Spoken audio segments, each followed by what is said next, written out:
This project is a spatial engagement exercise about roads and who they are really for. Our chosen site is a four-way pedestrian crossing on a busy road. Most of the time, this space is organized around cars. The road is treated as a channel for vehicles to move as efficiently as possible.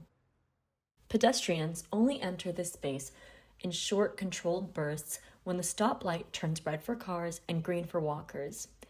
In this crossing, for about 20 seconds, the entire four-way is handed to pedestrians, on the condition that they can cross.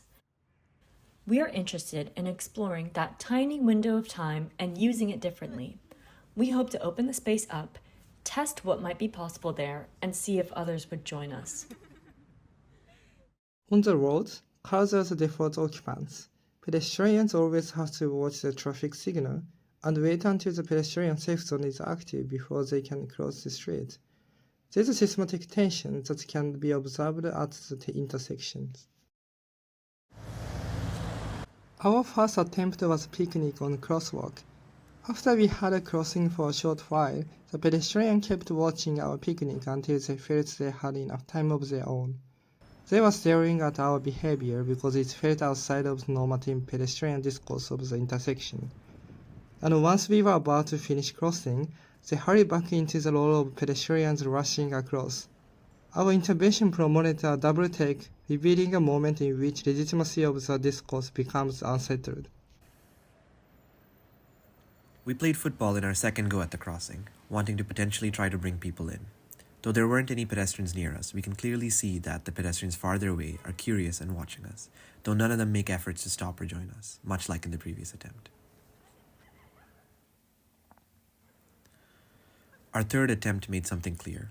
Though most pedestrians are clearly curious about our performance, many of them even looking back several times or slowing down their gait to catch the full performance, they felt an urgency to continue crossing. The sense of ease that we hoped we were putting out did not seem to inspire them in turn to stop.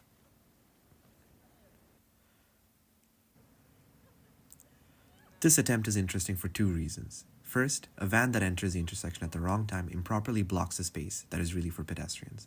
Second, a man stops for the first time to watch the entire performance, shakes his head, and walks away. It's interesting that he is more inconvenienced by us than by the van that's obstructing his path. Even fellow non-motorists seemingly respect the right of the automobile over their own. It was clear that people did not feel too inclined to join. Rather, in each attempt, they tended towards elongated stares and hesitant double takes. In this instance, a passerby audibly remarked, "What are you guys doing?"